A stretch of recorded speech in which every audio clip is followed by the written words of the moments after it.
চন্দ্রিমার YouTube blog মাই creation চ্যানেলে সবাইকে স্বাগতম। আমি তোমাদের কাছে নিয়ে এসেছি একটি কুলের রেসিপি।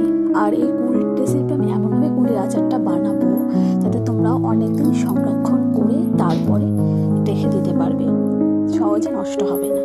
চলো তাহলে দেখাই কি করে বানাবো। তার আগে প্রথমে কুলগুলোকে ভালো করে শুকিয়ে নেবে।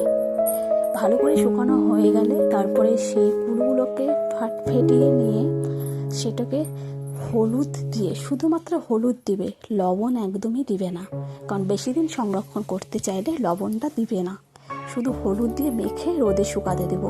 চেষ্টা করবে একদিনই শুকানোর, যদি না হয় সেক্ষেত্রে দুদিনে শুকাবে। এবার আমার কুলগুলো শুকিয়েও গেছে। এবার আমি কুলের আচারটা কীভাবে বানাতে হয় সেই প্রসেসটা বলে দিচ্ছি। কুলের আচার বানানোর আগে কুলের আচারের মশলাটা রেডি করব।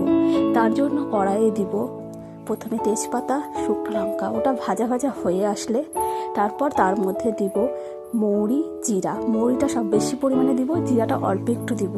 সেগুলো ভাজা যখন হয়ে আসবে তখন হাতে করে 7-8টা কি 10টার মতো মেথি দিব। মেথিটা হালকা একটু ভাজা হয়ে গেলে তারপর সেটা নামিয়ে নিয়ে গুঁড়ো করে দিব।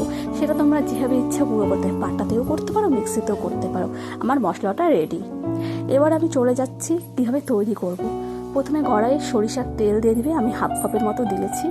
তারপর তেলটা গরম হয়ে গেলে 5 ফোড়ন সম্বার দেবে। এক্ষেত্রেও মৌরির পরিমাণটা বেশিই থাকবে।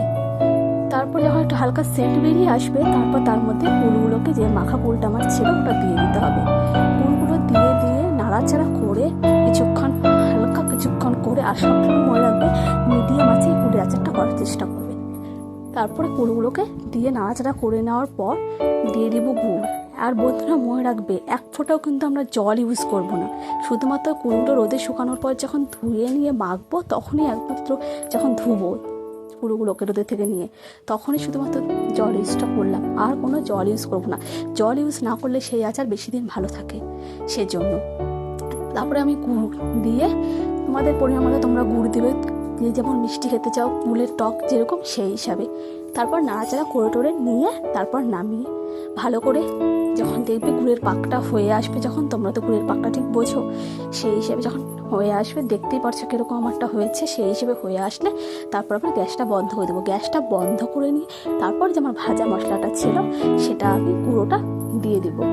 দিয়ে এলে আমাদের কুলের আচার ভালো করে মিশিয়ে নিই, কুলের আচার তৈরি। এটা অনেক দিন ভালো থাকবে। বন্ধুরা, আমার এই ভিডিওটা যদি ভালো লাগে তাহলে তোমরা লাইক করো, আমার চ্যানেলটা সাবস্ক্রাইব করো আরও অন্য ধরনের রেসিপি পাওয়ার জন্য। থ্যাংক ইউ বন্ধুরা, ধন্যবাদ।